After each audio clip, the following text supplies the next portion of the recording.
Ate Ria, nandito na naman po yung kabit ng papa niyo. Hinaan mo lang ang boses mo, Nemo. Baka marinig ka ng bruha. Nandyan ba si Kapitan?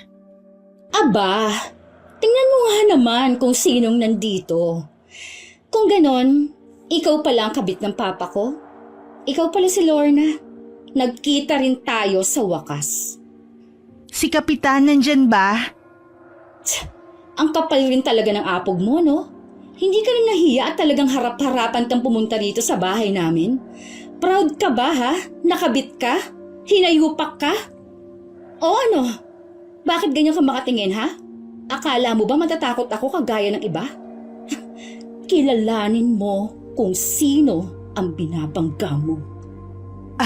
Ma'am Rhea! Huwag mo akong alalahanin, Manang Pasing. Hindi ako natatakot sa isang higad. Babalik na lang ako kapag nandito na si Kapitan. Anong babalik? Hindi ka na babalik. Ate Ria! Aray! Nasasaktan ako! Bitiwan mo ang buhok ko! Ma'am Rhea! Tama na po! Masasaktan ka talaga. Huwag mo akong pigilan, Manang Pasing. Tuturuan ko ng leksyon ng babaeng higad na to. Hindi na niya napigil ang sarili. Mabilis niyang sinunggaban ang buhok ni Lorna at maras itong hinila. Kakauwi pa lamang ni Ria mula sa Maynila. Pero gulo kagad ang sumalubong sa kanya. Si Lorna, ang kabit ng kapitan ng barangay na siya ring ama ni Ria. Dati iginagalang ang kapitana. Pero mula nang pumasok si Lorna sa kanilang buhay, unti-unti itong nawala ng dangal sa mata ng mga tao. Ano? Ha? Hindi ka man lang ba gagante? Gumanti ka! Pwede ba bitiwan mo ako? Wala akong panahon sa mga tantrums mo. Ate Ria! Ma'am Rhea, ayos lang po ba kayo? Hayop talaga yung Lorna na yan. Ang lakas ng loob niyang itulak ako. Bumalik ka dito! Hindi pa tayo tapos! Ma'am Rhea, hayaan niyo na po. Kakaiba po talagang babaeng yun, ate. Hindi ka nga po pinatulan. Pero ang lakas naman po ng pagkakatulak niya sa'yo. Sa susunod, huwag niyo nang hayaang makapasok ang bruha na yon. Ma'am Rhea, ako lang po ba o? Hindi ko maipaliwanag pero iba talaga ang kutob ko sa babaeng yun. Parang hindi siya normal. Hindi naman po talaga siya normal, Lola. Abnormal siya. Patulan ba naman ang lalaki may pamilya na? At higit sa lahat, kapitan pa ng barangay natin. Hindi eh. Hindi lang basta abnormal. Demonyo. Demonyo yun, ma'am. Kaya hindi na ako nagtataka kung bakit siya kinatatakutan ng mga tao. Ang dilim ng aura niya. Kasing dilim po ng budhi niya. Kinakatakutan? Opo. Mabilis na natigilan si Ria nang muling bumukas ang pinto. At lumabas ang ama niyang si Kapitana. Tulala ito at parang wala sa sarili. Wala pa man siyang ilang araw mula nang umuwi galing sa Maynila at ito na naman ang parehong tanawin. Sasalubungin niya sana ang ama pero tulala lang itong nilampasan siya. Tulala na naman po ang kapitan, Ate Ria. Parati na ba talagang tulala si Papa? Oo, ate. Kaunti na nga lang po eh. Papaniwalaan ko ng mga bali-balita tungkol sa kanya. Ano namang bali-balita yon, honey mo? Hindi niyo pa po ba narinig, Lola? Na nasa ilalim na raw po ng kapangyarihan ni Lorna si Kapitan. Natatakot na nga po mga tao eh. At gusto nang pababain si Kapitan sa pwesto. Nemo. Bakit po, Ate Ria? Taga saan ba yung Lorna na yan? Ngayon ko lang siya nakita dito sa barangay natin eh. Dayuhan ba yon? Hindi ko po alam, ate. Ang alam ko po, ma'am, galing po ng Maynila yan si Lorna. Galing Maynila?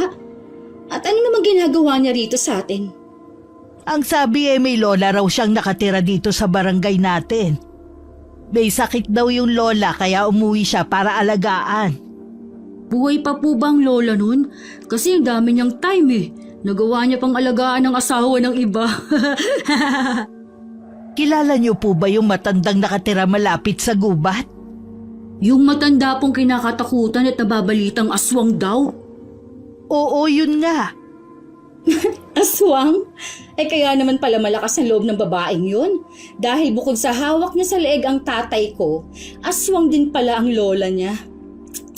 Pwes, ibahin niya ako dahil hindi ako natatakot sa gaya nila. Mag-ingat pa rin po kayo, ma'am. Alam niyo po ba dati, may nakaaway yung lola niya. Hindi man lang po inabutan ng umaga. Namatay sa hindi matukoy na sakit. Pero sa tingin ko binulungan lang yun. Binulungan? Ano pong binulungan?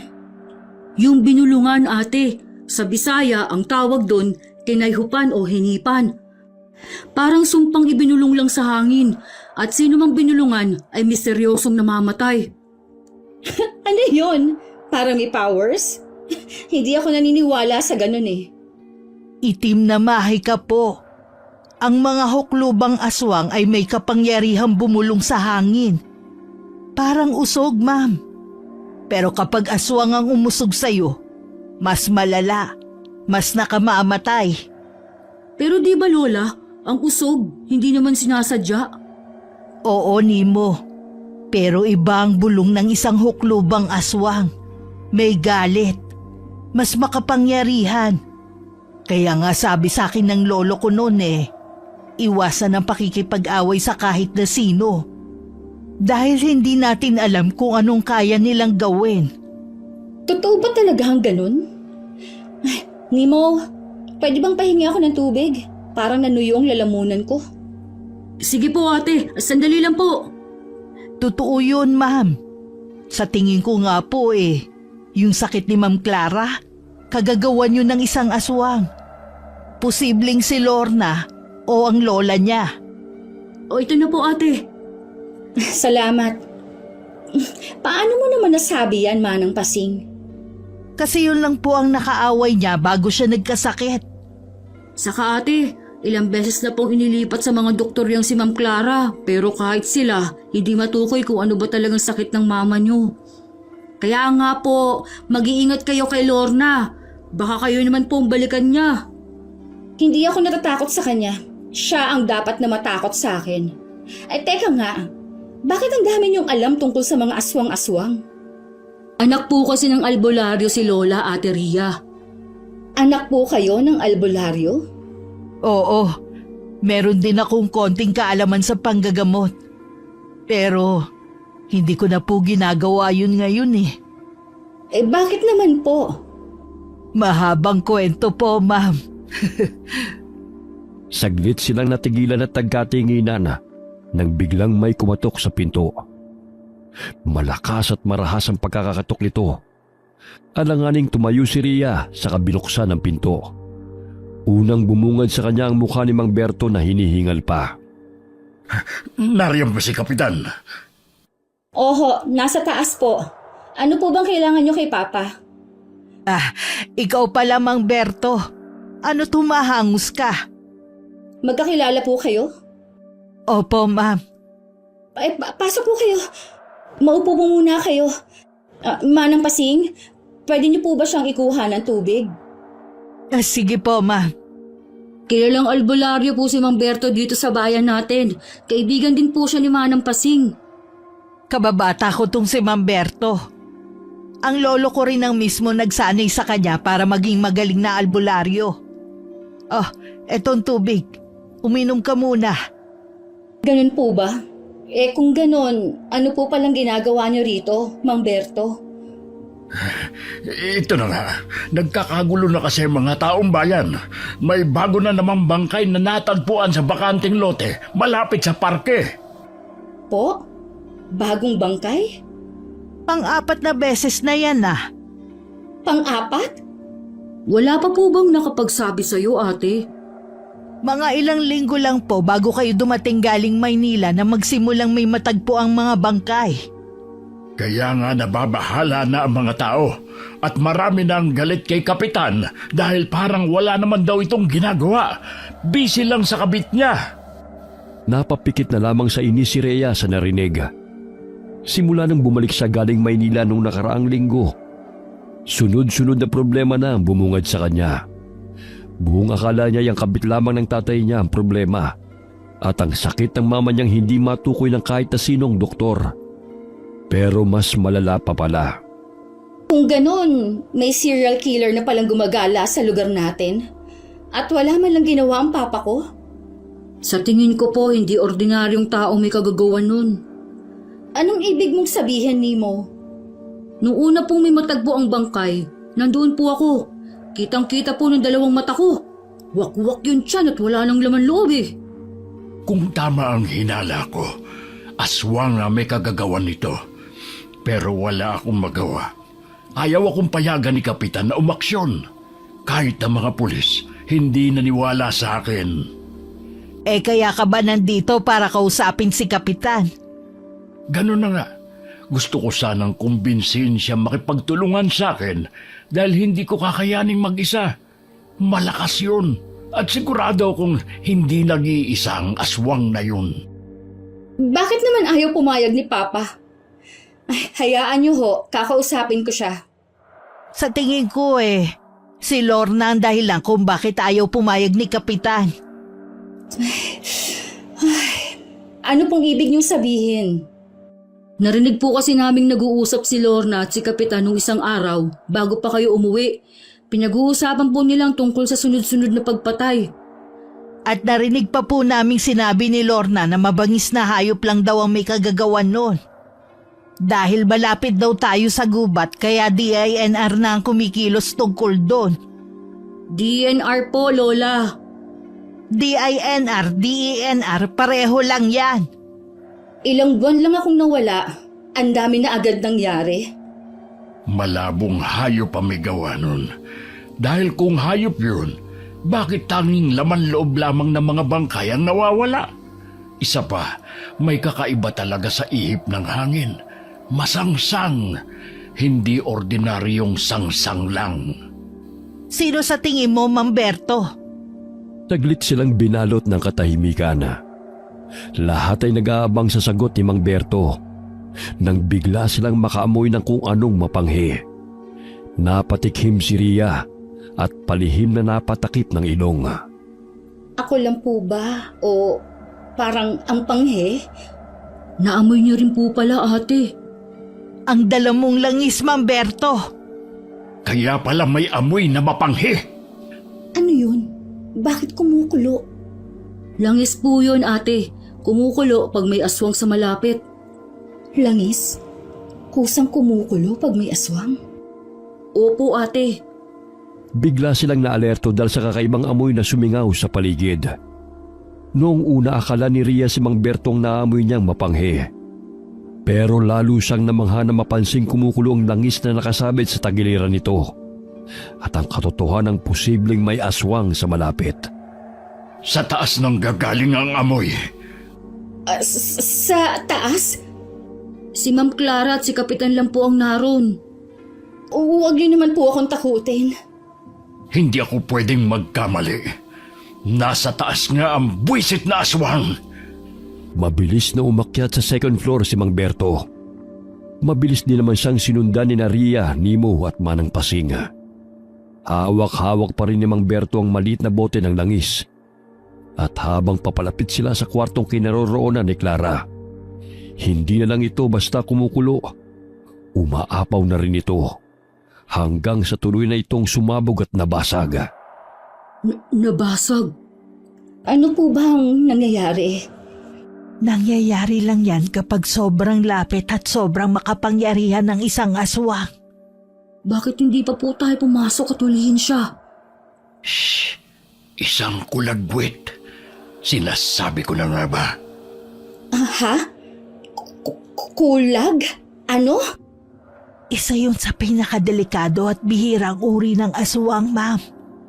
Halos walang nakakakita sa tunay nitong anyo. Pero ayon sa mga kwento, isa raw itong matandang kuba. Ubod ng pangit ang itsura. Umusog muna kayo. Bigla siyang may nilabas mula sa bulsa. Isang maliit na bote na may lamang tila pulbos. Madilim na kayong manggi ang kulay ng bote. Kaya halos hindi ito maaninag ni Ria. Nang mabilis na binuksan ni Mang Berto ang pinto at isinaboy ito, doon niya namang napagtanto na asin pala ang laman nito. Ano yun? Nakita mo rin ba, Ate Ria? Oo, parang may aninong mabilis na dumaan. Ano po bang nangyayari? Saan niyo nakita ang anino? Doon po, papunta sa may balkonahe. Lintik! Natakasan tayo! Pero anong ginagawa ng isang kulagwit na aswang dito sa loob ng kwarto ni Ma'am Clara? Agad silang lumapit sa may balkonahe. Pero tanging malamig na hangin na lamang ang bumungad sa kanila. Si Rhea hindi pa rin makapaniwala sa nasaksihan. Parang kanina lang, puro kwento lamang ito sa kanya. Pero ngayon, sa mismong kwarto ng ina niya, may aninong hindi may paliwanag. Mabilis siyang pumasok sa kwarto at nilapitan ng ina na parang walang kamalay-malay sa lahat ng nangyari. Ang himbing po ng tulog ni Ma'am Clara. Mukha siyang payapa, pero ramdam mong may dala-dala siya. Si Ma'am Clara na ba yan? Aba, laki ng ipinayat niya. Kaya pala hindi ko na siya nakikitang lumalabas. Sabi po ng doktor, dahil daw sa stress kaya siya nagkaganyan. Sa tingin ko, hindi lang yan dahil sa stress. Ano pong ibig niyo sabihin? Kung totoo mang may bumibisita sa kanya, isang kulagwit, malamang may kinalaman ng aswang na yun sa kalagayan ni Ma'am Clara. Ayos lang ba kung tignan ko ang mama mo? Sige na po, ate. Alam kong hindi kayo naniniwala sa mga aswang-aswang, pero wala namang mawawala kung papatingnan niyo po kay Ma'am Berto si Ma'am Clara. Ayos lang po ba? Ay, oo naman. Sige po. Tumabi sandali si Rhea upang makalapit si Mang Berto sa kanyang ina. Pinanood niya kung paano nito pulsuhan si Clara. May binulong itong kung ano sa kanilaway ng daliri at gumuhit ng krus sa noo ng kanyang ina. Diyos ko, matagal na palang may tanda ng aswang ang katawan nito. Ano po ang ibig ninyong sabihin, Mang Berto? May nakaaway ba ang mama mo bago siya magkasakit? Si Lorna, siya ang huling nakaalitan ni Ma'am Clara bago ito nagkasakit. Si Lorna? Yung kabit ni Kapitan? Siya nga po, Mang Berto. Kung ganon, aswang ang babaeng yun? Bakit po, Mang Berto? May problema po ba? Imposibleng aswang ang babaeng yun. Kilala ko mga magulang ni Lorna, hindi sila mga aswang. Magulang? Akala ko po ba lola lang ang meron siya rito? Yun ang kwento sa akin ni Manang Pasing. Sinong lola? Yun pong nakatira malapit sa gubat. Mas lalong naguluhan si Rhea sa mga nangyayari nang bigla na lamang parang binuhusan ng malamig na tubig si Mang Berto. Saglit itong natigilan at patulala. Ayos lang po ba kayo, Mang Berto? Ay, kailangan ko na palang umalis. Sige na, maiwan ko muna kayo. Sa susunod ko na lang kakausapin si Kapitan. Mauna na ako. Ihahatid na kita. Hindi na, kaya ko na. Teka, sandali lang po. Anong problema nun? Naguguluhan ako. Hindi ko rin po alam, ate. Manang Pasing? May gagawin pa po pala ako, Ma'am Rhea. Babalik na po ako sa kusina. Nemo, tara na. Teka lang po. Ano bang problema nila? Sino ba kasi ang Lorna na yan? Masama ang kutob ko. Sigurado akong may hindi sila sinasabi sa akin. Ay, lintik talaga. Kinagabihan na, hindi nakatulog si Rhea.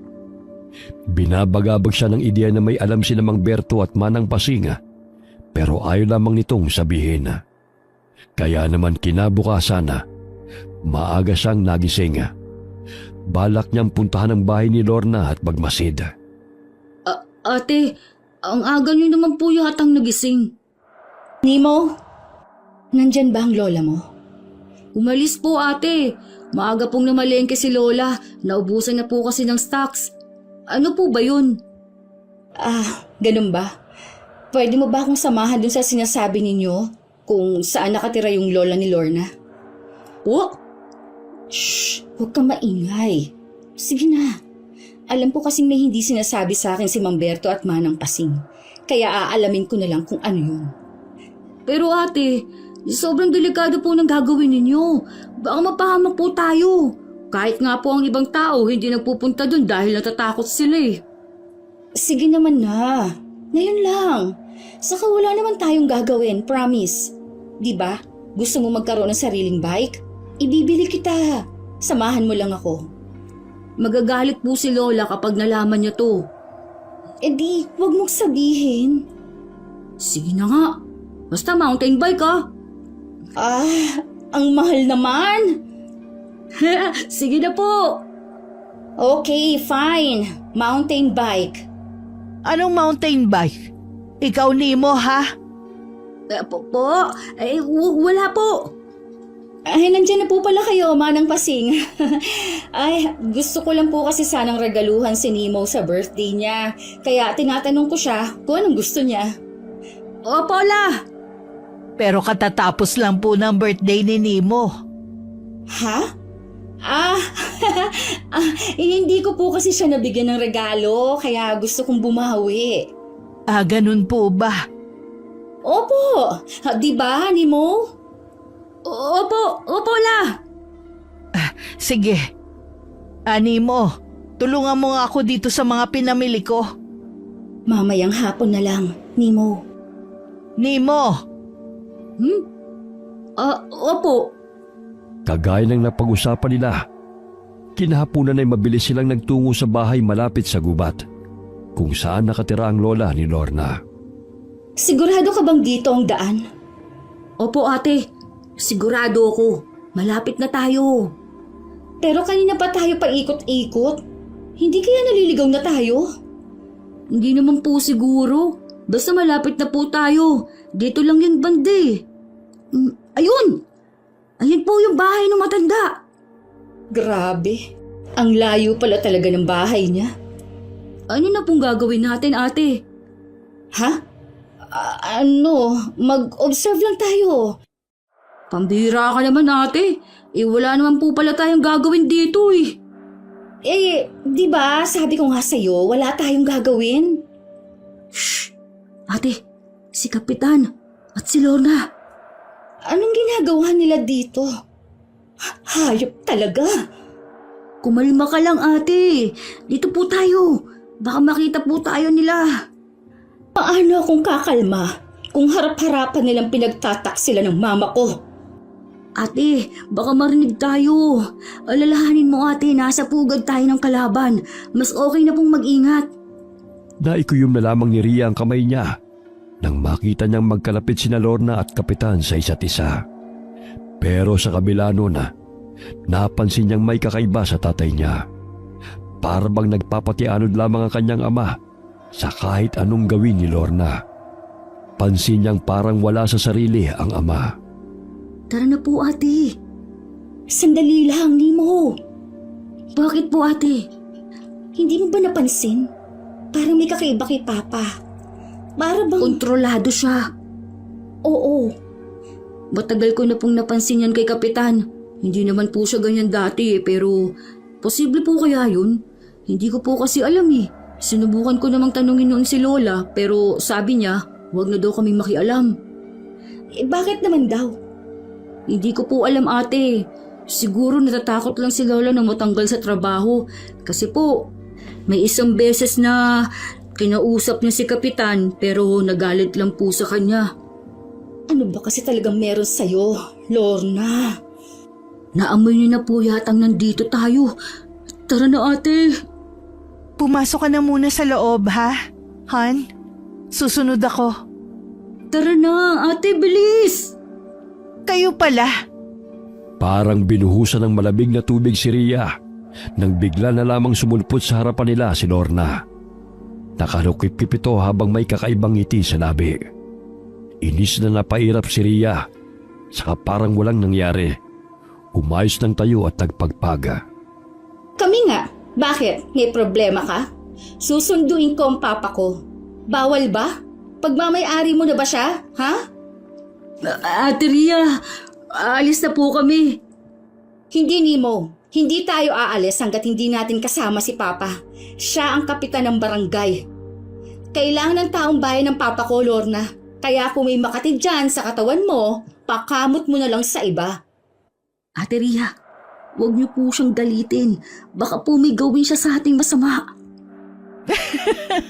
Hindi mo kailangan magsalita ng masakit. Huwag kang mag-alala. Sasabihin ko na lang sa kanya. Huwag mo akong talikuran! Ano ba? Nemo! Ate, huwag na po. Wisit! May araw rin sa akin yung Lorna na yan. Ibubunyag ko sa lahat ang lihim niya. Tara na, Nemo! Sa inis, dali-daling umalis si Nemo at Ria mula sa lugar na yon. Pero bago sila umuwi, dumaan muna sila sa bahay ni Mang Berto na malapit lang din sa bahay ni Ria. Mang Berto? Mang Berto! Ate, parang wala na pong tao. Mang Berto! Alam kong nandyan ka! Oo, Ria. Napadalaw ka. Anong kailangan mo? Sabi mo kilala mo ang mga magulang ni Lorna? At nung nabanggit kong tungkol sa lola niya, bigla ka nalang nagpaalam na uuwi. Alam kong may alam ka, Mang Berto. Ano ang alam mo? Huwag tayong mag-usap dito. Pumasok kayo. Pagkapasok ni Ria at Nemo sa bahay ni Mang Berto, agad na bumungad sa kanilang iba't ibang dahon at kagamitan sa panggagamot at panlaban sa mga masasamang nilalang at elemento. Amoy na amoy rin ang pinaghalong insenso at kamangyan sa buong bahay. Hindi may pagkakaila na isang albularyo ang nakatira doon. Kayo lang po bang mag-isa dito? Oo, ako lang mag-isang nakatira rito. Nasa ibang bansa na ang mga anak ko at may kanya-kanya ng pamilya. Minsan sa isang taon bumibisita sila. O, maupo kayo. Banal na asin po ba yan? Oo, ito nga yun, Nemo. Para saan naman po yan? Bakit kayo naglalagay ng asin sa paligid? Ang alam ko, pamprotekta yan, di ba po? Para saan naman po? Sa mga masasamang nilalang na nakikinig sa paligid. Po? Ano pong ibig ninyong sabihin? Ayan, tapos na. Ang bilog na asin na yan ang magsisilbing pananggalang natin. Naguguluhan po ako. Ang asin na yan ay gawa pa sa pinaghalong tubig dagat at holy water. Mabisa yan bilang pananggalang. Ang dahilan kung bakit ako umalis na lang bigla kahapon ay dahil nararamdaman ko ang kapangyarihan ng kulagwit. Pero ang sabi ninyo, nakatakas siya? Masyadong malakas ang kulagwit na yun. Kung tutuusin pa nga, pinagpapasalamat ko pa na umalis agad siya dahil kung hindi ko kakayanin ang gaya niya. Ano pong ibig niyong sabihin? Ang kulagwit ay isa sa mga pinakamatagal na aswang at pinakamakapangyarihan din. May kakayahan silang mag-iwan ng bakas sa isang tao o lugar. At sa bahay ninyo, ito'y lubhang malakas. Bakas? Anong klaseng bakas po? Hindi ito basta marka. Parang lagda ng kadiliman. Kapag iniwan ng kulagwit ang anino niya sa isang bahay, nananatili doon ang amoy, ang bigat, ang malas. At kung hindi agad malinis, pwedeng maging daanan yun. Daanan po? Parang portal? Oh, isang pintuan kung saan makababalik siya o ang iba pang nilalang na kagaya niya. Pero bakit naman sa dinami ng lugar? Bakit sa bahay pa? At sabi niyo po, may iniwan din siyang bakas kay Mama? Oo, dahil sa mama mo. Saglit na natigilan si Ria. Parang may bumarang kung ano sa lalamunan niya. Ang amoy ng insenso at kamangyan ay tila naging mabigat sa dibdib. Ano pong ibig niyo sabihin dahil sa mama ko? Noong una, akala ko isang simpleng bulong lang yun. Bulong ng galit sa mama mo, pero mali pala ako. Dahil ang katawan ng mama mo ang gustong kunin ng kulagwit. Ano po? Si Ma'am Clara? Bakit naman sa dami-dami ng pwede? Si Ma'am Clara pa. Dahil si Clara ay may angking liwanag. Liwanag? Ha? May mga taong likas ang lakas ng loob, linis ng intensyon, at tibay ng loob. Sila ang pinakamahirap pasukin ng dilim. Pero kapag nakuha mo, sila rin ang pinakamabisang daanan. Parang antena po. Eksakto! Kapag nagtagumpay ang kulagwit na mapasok ang katawan ng mama mo, hindi lang siya basta masasaktan. Magiging kasangkapan siya para pasukin ang buong baryo. Bawat halakhak, bawat haplos ng kamay niya, magiging pintuan para sa iba pang tulad niya. Pero ang mama ko, hindi siya relihiyosa. Hindi rin siya albularyo. Simpleng babae lang siya. At yan ang dahilan. Minsan, ang kulagwit ay hindi naghahanap ng malakas. Naghahanap siya ng inosente, ng hindi maghinala. Para kapag dumating na ang oras, hindi na siya lalaban. Sandali. Teka lang. Kung totoo man po ang sinasabi ninyo, anong kinalaman dito ni Lorna? Siya ba ang kulagwit? Hindi siya isang kulagwit. Dahil gaya nga ng sabi ko, hindi naman basta-basta nagpapakita ang kulagwit. Kung ganon, anong kinalaman dito ni Lorna? Hindi ko alam. Pero kung totoo nga na apo siya ng matandang nakatira malapit sa kagubatan, baka pinasangkapan lang din siya nito. Pero sabi niyo po, kilala niyo ang mga magulang ni Lorna. Kilala ko nga sila. Dahil minsan na yung naging kaibigan ng yumao kong asawa. Mababait naman ang mga magulang ni Lorna, pero may nababalita noon na kaya daw ito umalis sa dati nilang baryo dahil na-chismis daw itong aswang. Pero ilang taon din silang tumira dito at wala naman naging problema sa kanila mga tao. Pero ang papa ko po, Mang Berto, si Kapitan, parang parati siyang wala sa wisyo eh. Tulala at parang wala siyang sariling pasya. Para siyang na-hypnotize ng Mang Berto. Sigurado akong si Lorna may kagagawan nun, Mang Berto. Totoo nga. Nang huli ko siya makita, wala na rin siya sa sarili. Hindi ko lang masabi ko si Lorna nga ba o may mas malalim pa.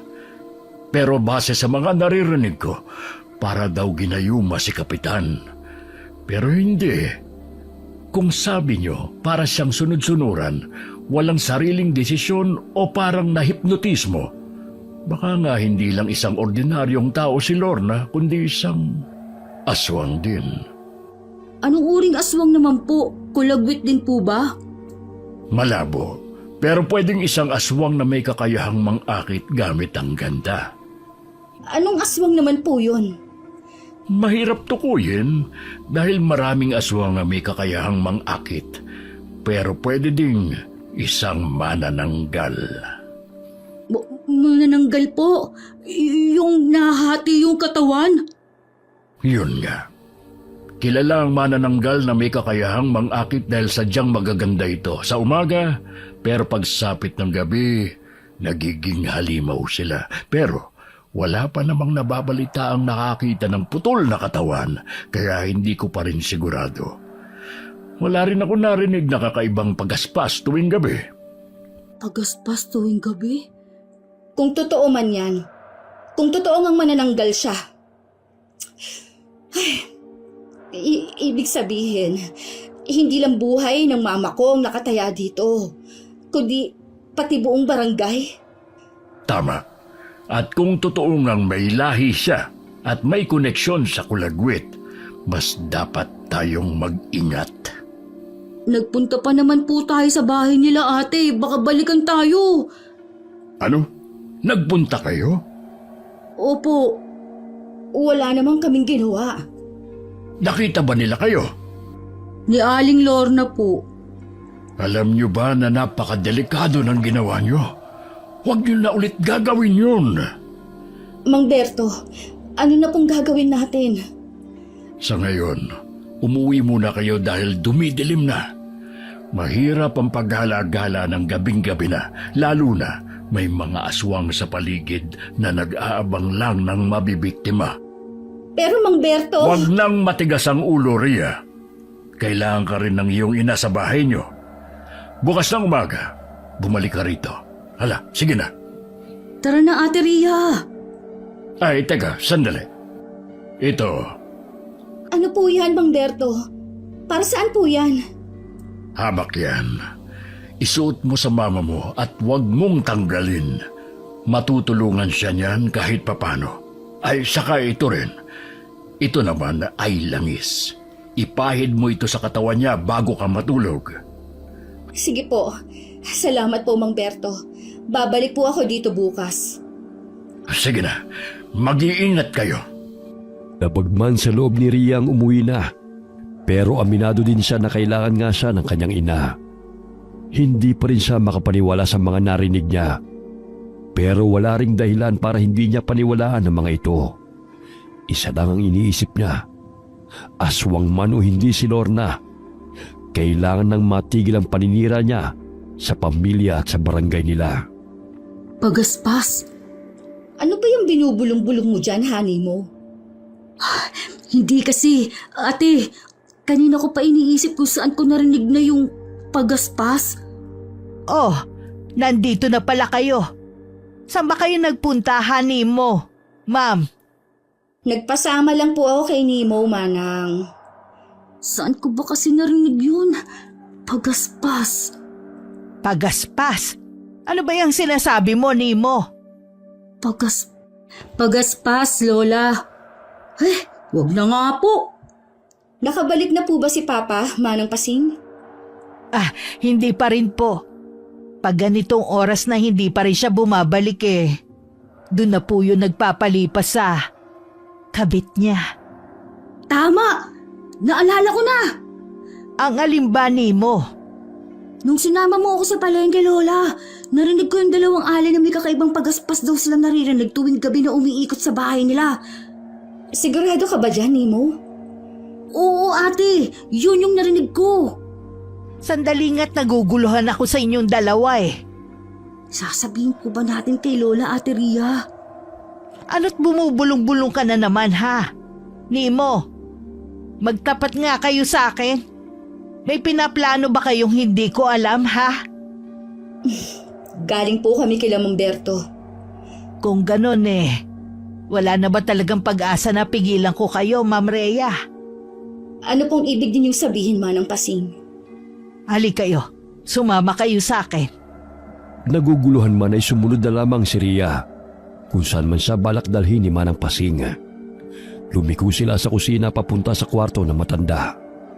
Yun ang unang beses niya makapasok doon at gano'n na lamang ang pagkamangha niya nang makita ang itsura ng kwarto nito. Bakit? Maraming papel. Yan din pa nating tanong ko kay Lola noon. Mga ritual yan. Mga rosaryo na po protekta sa'yo. Akala ko po ba hindi na kayo nanggagamot? Ganun na nga. Pero hindi ko po sinabi na tuluyan ko ng tinalikuran ng kaalamang iniwan sa akin ng lolo ko. Naupo si Ria sa kama ni Manang Pasing at isa-isang tinignan ng mga papel na nakadikit sa dingding. Mga papel na may nakasulat na kung anong Latina. May drawing ng tatsulok at mga mata. Kuram? Inisim? Ano po ba ito? Mga simpleng orasyon lang yan na babanggitin mo pag nasa bingit ka na ng kamatayan. Bakit niyo po ako dinala dito, Manang Pasing? Dahil nararamdaman ko rin ang paggalaw ng mga bagay na matagal ko nang iniwasan. Mga bagay na dati kong pinaniniwalaan. Pero pinili kong kalimutan. Tulad ng ano po? Tulad ng pagaspas tuwing 3:00. Tulad ng amoy ng kamangyan na nagiging malansa. Tulad ng panaginip ng matandang kuba na nakatayo sa paanan ng kama. Hindi gumagalaw, pero palapit ng palapit sa bawat gabi. Napatingin si Ria kay Nemo at kita sa mga mata ng bata na hindi siya nag-iisa sa nararamdaman na ang lamig ng temperatura sa kwarto ay dumoble. Dinala ko kayo rito dahil kung talagang may kulagwit sa baryo natin at kung tama ang hinala nyo tungkol kay Lorna, kailangan nating simulan ng pagbabantay sa sarili nating bakod. Anong klaseng pagbabantay? May mga orasyong hindi na ginagamit. Mga langis na hindi na pinapansin. Mga dasal na pinalitan na ng duda. Pero hindi pa huli ang lahat, Ma'am Rhea.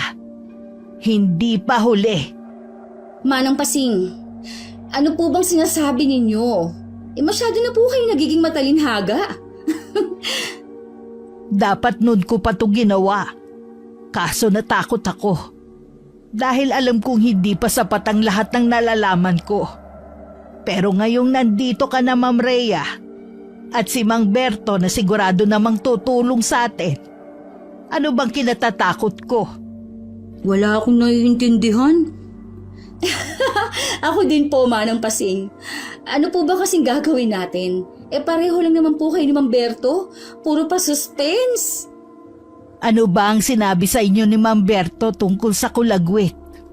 May iniwan daw pong bakas ang kulagwit na yun dito sa bahay at kay Ma'am Clara. Kung hindi ako nagkakamali babalik ulit ngayong gabi ang kulagwit para tignan ng katawan ni Ma'am Clara. Kailangan natin siyang ilipat dito sa kwarto ko. Tapos, ito. Napatingin si Ria at Nemo sa kahon na kinuha ni Manang Pasing. Lumang kahon ito na gawa sa kahoy. May ukit na mga mata at araw. Nang buksan ito ni Manang Pasing, kumalat kagad ang amoy ng nagsama-samang langis, dahon at lumang papel. May 3 kandilang itim, maputing asin at papel na may orasyon. Nemo, ikaw ang magkalat nito sa paligid ng buong bahay. Ma'am Rhea, tulungan mo kong ilipat si Ma'am Clara rito sa kwarto. Bilisan na natin. Ako po talaga? Ang magkakalat nito? Di ba po pwedeng si Ate Ria na lang? Huwag ka nang magreklamo, Nemo. Bilisan mo na lang. Tayo na po, Ma'am Rhea. Ha? Sige po. Lola, paano po kung may aswang sa labas? Papayag po ba kayo na makain ng aswang ang apo ninyo? Mas makakain ka ng aswang kung tutunganga ka lang dyan. Kilos na habang wala pa ang aswang. Lola naman! Ay, kilos na, Nemo, aba.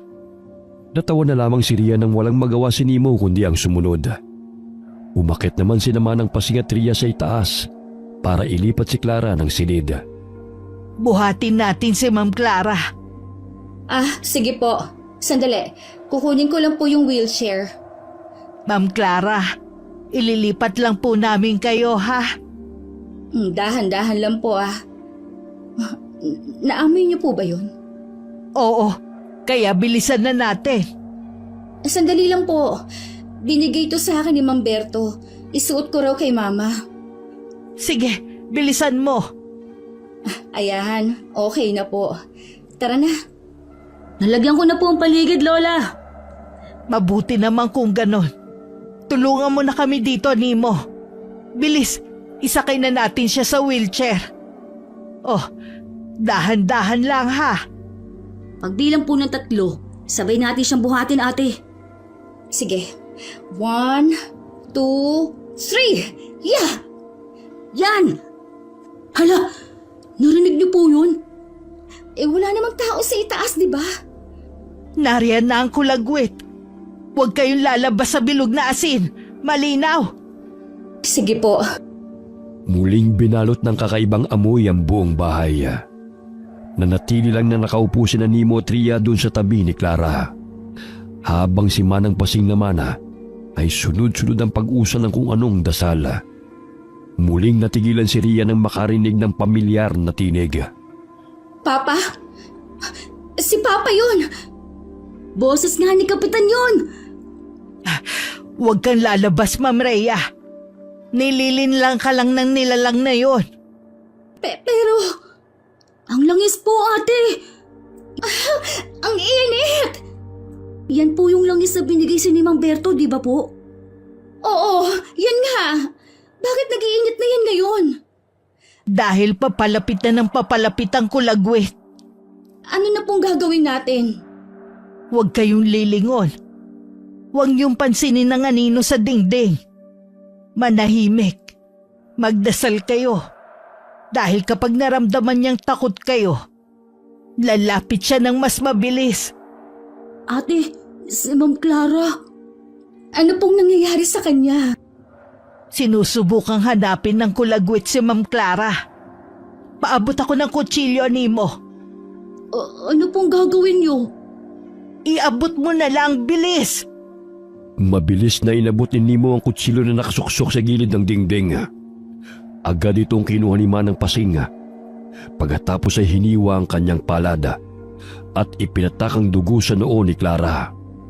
Pagkatapos ay pinatakan niya rin ito ng langis at gumuhit ng krus gamit nun. Mabilis silang napatakip ng tenga nang makarinig ng matinis na sigaw. Ang sakit po sa tenga! Takpan niyo lang ang tenga ninyo at magdasal. Lola, bakit parang wala naman pong talag yung asin na nilagay ko sa palibot ng bahay? Oo nga po. Bakit nakapasok pa rin ang kulagwit? Dahil may tanda na siyang iniwan. Tanda, yung sinabi ni Mang Berto. Kung ganun po, para saan yung asin sa labas? Para yun sa iba pang aswang na posibleng sumalakay. Nagpatuloy ang kakaibang ingay at lalong sumangsang ang amoy ng hangin. Parang amoy ng pinaghalong mapanghe, insenso at kamangyan. Nagsimula na rin kumalampag ang pinto ng kwarto habang si Clara ay pawis na pawis. Animoy nakikipaglaban din sa sarili niyang multo. Lola, ang pinto po! Huwag, Nemo. Hayaan mo na yan. At huwag kayong lalabas ng bilog. Manang Pasing, si Mama po. Ano na po nangyayari sa kanya?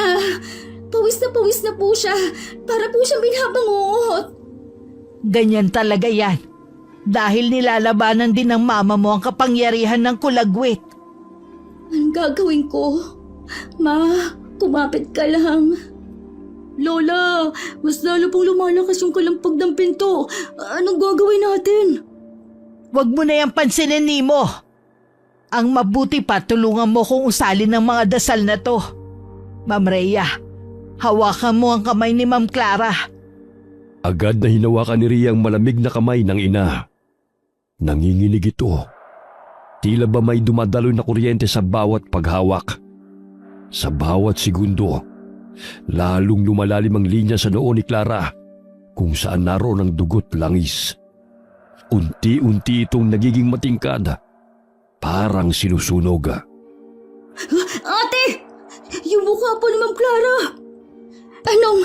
Diyos ko! Ang dugo sa noo ni Mama. Para may sariling isip. Gumuguhit ito ng pakurba.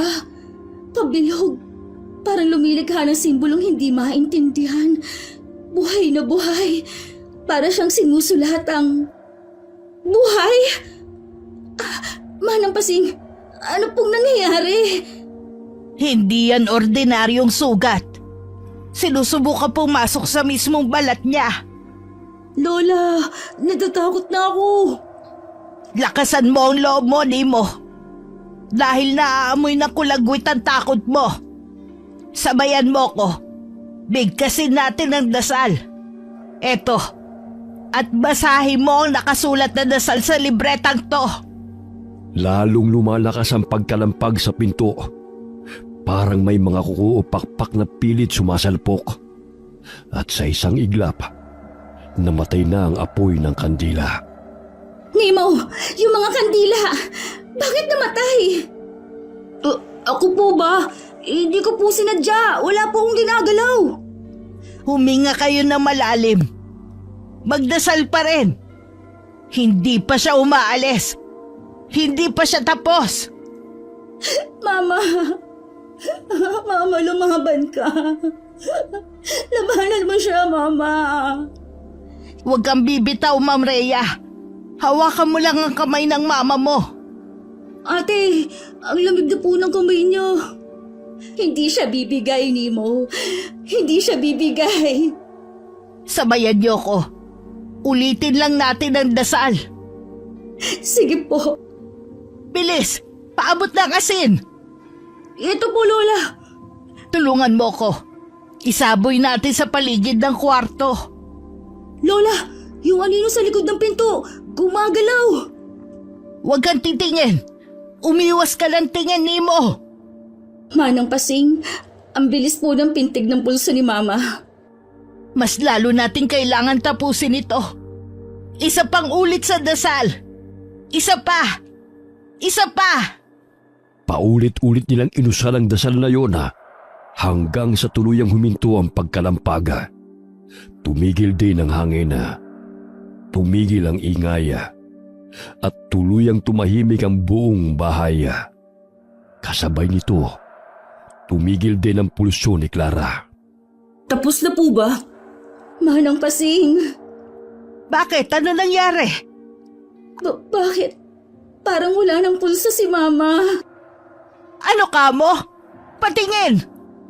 Manang Pasing, hindi pa naman po siya patay, di ba? Ay, buhay pa ang mama mo. Humina lang ang pulso niya dahil sa sobrang pagod at sa dami ng lakas na nagamit niya. Vegetative state, yan po yung narinig kong sinasabi ng doktor tungkol sa kalagayan ngayon ni Ma'am Clara. Ay, mabuti naman po kung ganun lang. Kumusta po? Tapos na po ba? Wala na po ba ang kulagwit? Sa tingin ko wala na. Pero kailangan pa rin natin mag-ingat. Dito na lang muna tayo sa kwarto ko. Dito na rin tayo magpahinga. Mas mabuti pa nga po siguro. Lola, sigurado po kayong wala na siya? Sa ngayon. Pero kung babalik siya, hindi na lang si Ma'am Clara ang babalikan niya. Sino pa po? Yung mga humarang sa kanya. Oo nga pala, tinanong ko pa. Tahimik silang tatlo. Walang nagsalita. Sa sobrang pagod nakatulog na rin sila. Kinabukasan naalimpungatan si Rhea sa ingay na nagmumula sa labas. Anong oras na ba? Bakit ang ingay na sa labas? Ay. Ate, saan po kayo pupunta?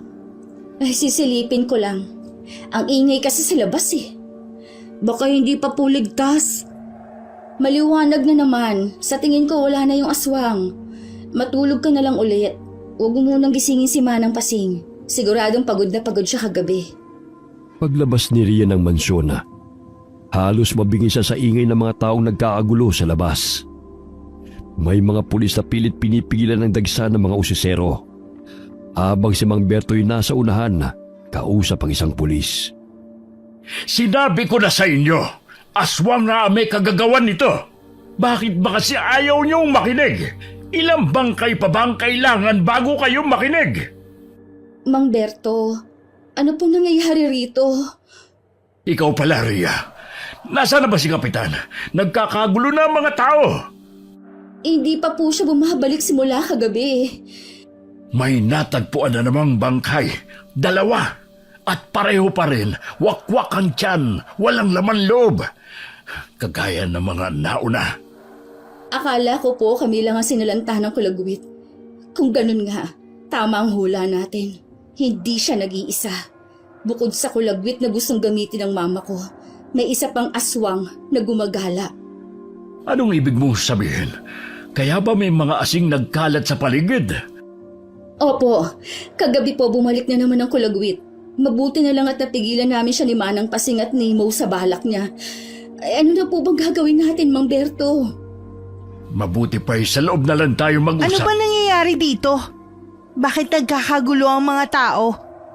Puwisip talaga yung babaeng yan. Rhea, teka, anong gagawin mo? Hoy, Lorna! Nasaan ang papa ko, ha? Hindi mo ba nakikita?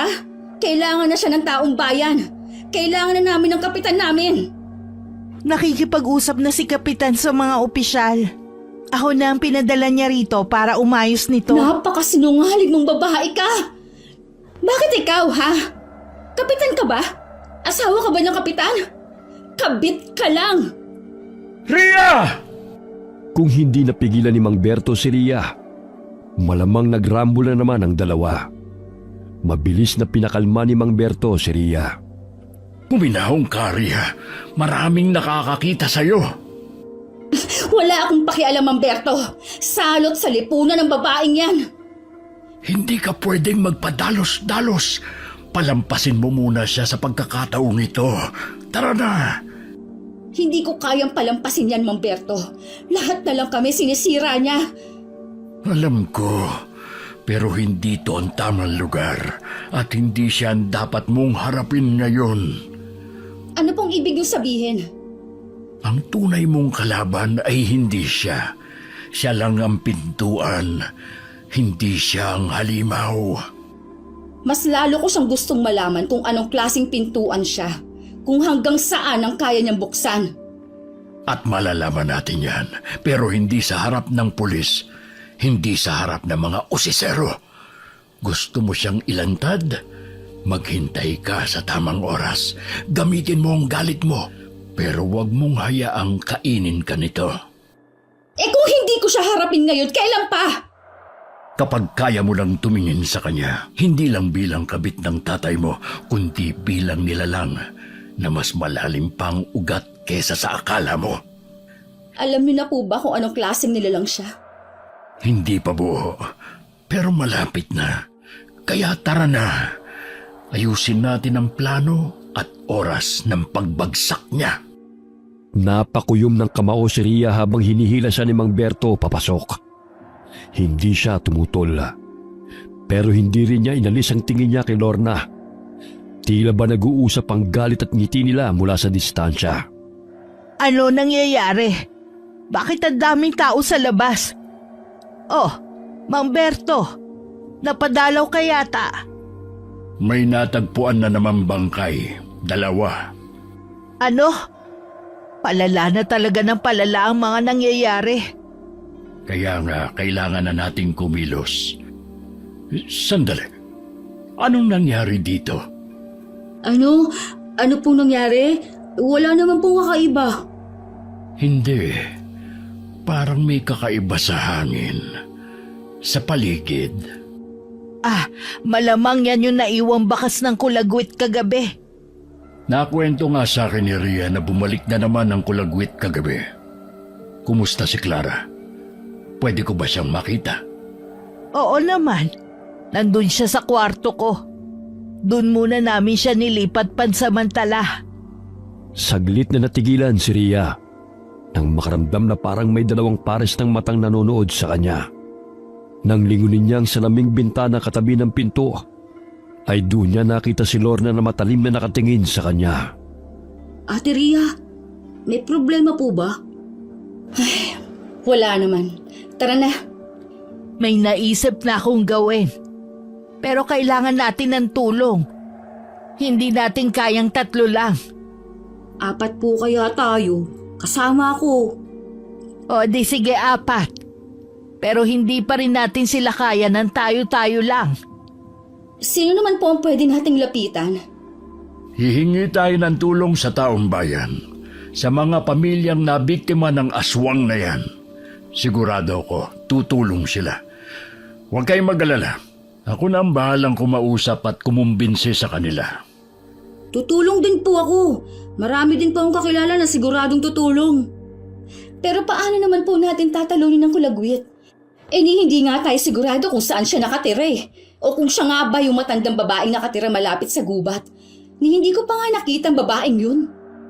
Hindi natin matatalo ang kulagwit, pero kung mapipigilan natin siya sa binabalak niyang paglipat sa katawan ng mama mo.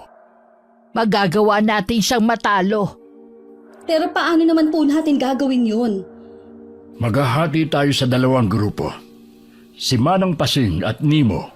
Pipigilan niyo ang kulagwit habang kami naman ni Ria. Pupuksain namin ang isa pang gumagalang aswang. Sounds like a plan to me. Pero Mang Berto, may idea na po ba kayo kung sino yung isa pang aswang? Kasi kung akong tatanungin ninyo, si Lorna lang ang hinala ko. Napansin ko rin po kanina, parang gusto niya pumasok pero hindi siya makapasok dahil po siguro sa amoy ng insenso at kamang niya na sinindihan ni Lola kanina. Nemo, Bakit po ate? kaming 2 na po ni Nemo ang bahalang tumuklas kung si Lorna nga ba ang isa pang aswang. Tapos, kayong 2 na lang po ni Manang Pasing ang bahala sa kulagwit. Tayo po ate? Bakit? Natatakot ka ba? Hindi po. Paano nyo naman po gagawin yun? Mahirap po ang papasukin nyo, Ma'am Rhea. Baka mapahamak po kayo. Huwag niyo akong alalahanin, Manang Pasing. Laban namin to ni Lorna. Hindi lang basta laban, kundi personal na rin. Pagsisisihan niyang kinabit niya ang papa ko. Nagkatinginan sila sa sinabi ni Rhea. Tahimik, pero may bigat ang bawat salitang binitiwan niya.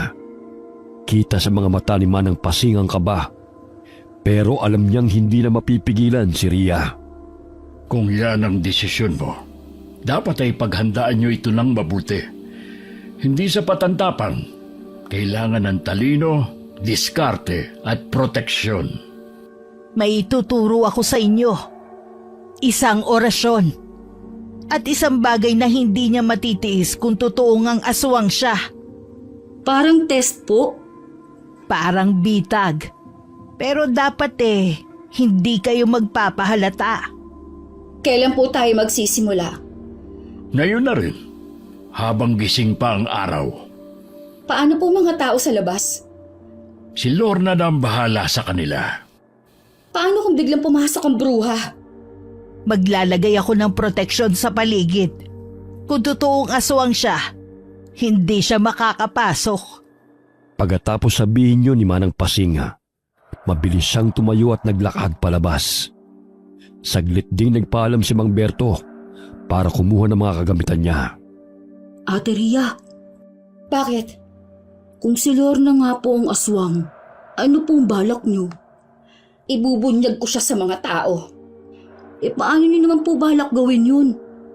Mamayang gabi, magmamanman ulit tayo sa bahay ni Lorna. Kung totoong ang aswang siya, sigurado akong lalabas yun para humanap ng mabibiktima. Susundan natin siya at tapos isisiwalat ko sa lahat ang baho niya. Boom! Yari na siya ngayon. Hindi po ba tayo mapapahamak niyan, ate? Kaya nga dapat mag-ingat tayo at makinig na mabuti sa ituturo ni Manang Pasing at Mang Berto. Nandiyan na sila. Nalagyan ko na ng asin at orasyon ang buong bahay. Dala ko na rin ang gamit na kakailanganin natin. Ano po yung parang... Lati ko ba yan? Buntot pagi ito. Mabisang panlaban sa kahit anong uri ng aswang. Ano naman po yung parang langis na yan? Bakit kakaibang itsura niya sa iba? Kung tama ang hinala natin na manananggal nga ang isa pang aswang, kakailanganin natin ang langis na yan dahil ang mga manananggal ay may sariling langis na ginagamit upang mapaghiwalay nila ang katawan nila. Parang ordinaryong cooking oil lang naman yan. Yan ba yung... Oo, ito nga yun, Manang Pasing. At hindi lang ito isang ordinaryong cooking oil, Rhea. Ito ay isang langis din na hindi naiiba sa langis na ginagamit ng mga manananggal. Kung gagamitin nila ito, maghihiwalay pa rin ang katawan nila pero papahinain ito ang lakas nila. Mahihirapan din silang bumalik sa katawan nila pag ito ang ginamit nila. Oh, akin na po itong langis. Ako na pong bahala dito. Humanda ka sa akin, Lorna. Dahan-dahan, baka mabasag yan. Yan na lang ang natitira. Bakit po kayo may ganyan, Mang Berto? Matagal ko na yang iniingatan. Nakuha ko pa yan sa isang kaso sa kabilang baryo. Isang manananggal na hindi na nakabalik sa katawan niya. Yang langis ang ginamit namin noon. At ngayon parang may katulad siya rito. Panahon na para gamitin ulit yan. Anong balak mong gawin dyan, Ate Rhea? Ang plano ko, pagpalitin ang gamit na langis ni Lorna, damanananggal. Sabi niyo, Mang Berto, hindi agad siya makakabalik sa kalahating katawan, hindi ba? Pag itong nagamit niya? Ganun na nga. Kaya magandang pagkakataon yun para malagyan nyo ng asin at bawang ang kalahating katawan niya. Hindi po natin susunugin ang kalahating katawan niya. Sa mga napapanood ko po, ganun po ang ginagawa eh. Matatagalan tayo kung gagawin mo yon. At mas delikado yon. Tama si Manang Pasing. Hindi natin kailangan ng malaking eksena. Ang mahalaga, maputol natin ang koneksyon ng katawan niya bago siya makabalik. Sige po. So, ang kailangan lang gawin, Una, papalitan ko ng langis na to ang gamit niya. Tapos, hintayin siya maghiwalay ng katawan. Lagyan ng asin at bawang ang kalahating iniwan niya. And boom! Tapos siya. Ate, parang madali lang po pakinggan pero paano kung mahuli ka? Anong kung paano mahuli ka? Dalawa tayo dito. Tutulungan mo ako, di ba? Oo nga po pala. Huwag mo sabihin natatakot ka na. Hindi po. Kagaya ng napag-usapan na, tinuruan ni Mang Berto at Manang Pasing si Ria at Nemo ng mga simpleng kaalaman na magagamit nila sa kanilang plano. Dahil may pailan-ilang tao pa rin sa harap ng bahay, ay sa likod sila nagsanay. Ay, grabe. Nakakangalay palang gamitin tong buntot pagi. Kailangan po pa talaga to. Kailangan niya, Nemo. Paano na lang kung mahuli kayo at mapilitang lumaban gamit ang pisikal na lakas? Tama ang lola mo, Nemo. Kumain po muna tayo. Nagugutom na po ako eh. Buti pa po si Ate Ria, mukhang sanay na sanay na. Hindi mo kasi alam, Nemo, nang mag 9 years old ako, sinanay na ako ni Papa na makipaglaban. Alam mo na, nasa politiko ang trabaho niya. Delikado. Lalo na nung gobernador pa siya. Kung nandito ka lang grabe. Sobrang higpit na seguridad noon. Itong mansyon bawat sulok may bantay. Naaalala ko pa po yun. Ay, huwag na po natin pag-usapan ng nakaraan. Wala na yung saysay ngayon. Dahil kahit nga pagiging kapitan ng barangay, hindi na niya magampanan. Malakas na hinagupit ni Ria ang boteng nakatayo gamit ang buntot pagi. Dahilan para mabasag ito at magkalat ang bubog sa damuhan. Kinagabihan, walang oras na inaksaya sina Nemo at Ria. Agad silang nagtungo sa bahay ni Lorna. Sandali lang. Bakit po ate? May tao ba? Hindi ba galing na tayo dito? Po? Oo nga no. Pero baka kapareho lang ng itsura. Magpatuloy na lang po tayo. Oh, di ba? Dito pa rin yan. Ito yung tuod kanina. Ayun oh, may parang mansya palang dugo. Hoy, anong gagawin mo? Aamuyin ko lang ate. Titingnan ko kung dugo nga ba talaga. Oh, ano? Dugo nga po. Joke lang po. Sira ulo ka talaga, Nemo. Aray! Ang seryoso niyo po kasi. Ang sakit niyo naman po mambatok ha. Tara na nga po. Yan, tama lang po itong dinadaanan natin. Pagkalipas ng ilang minutong paglalakad, narating na nga nila ang bahay ng lola ni Lorna. Ang lugar kung saan ito kasalukuyang naninirahan. Nandyan po kaya siya? Parang walang tao. Nahuli na ba tayo? Pero 9:00 pa lang ng gabi. Ang aga naman yung mga swang. Si Lorna po yun ate. Oo nga. Tara, sundan natin. Teka lang ate. Tingnan niyo po yun oh. Alin?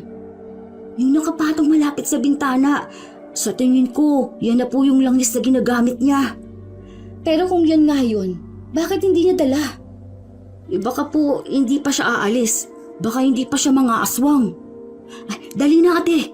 Pagkakataon na natin to para palitan. Pero paano kung hindi pala yan? Malakas ang kutob ko ate. Wala akong tiwala sa kutob mo, Nemo. Pero sige na nga, bahala na.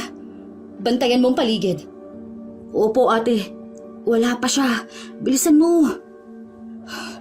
Tapos na ba? Ate? Ate Ria, anong problema? Para kang natuod dyan eh. Si Papa yon, di ba? Saan? Oo nga, si Kapitan nga yun. Anong nangyari sa kanya? Bakit parang hindi gumagalaw? Parang nakatulala lang. Papa? Ate, ano pong balak mo? Ate, pabalik na si Lorna. Ate, tara na! Paano si Papa, Nemo? Balikan na lang po natin siya pag umaga na. Ayan na siya, pabalik na. Ate, halika na.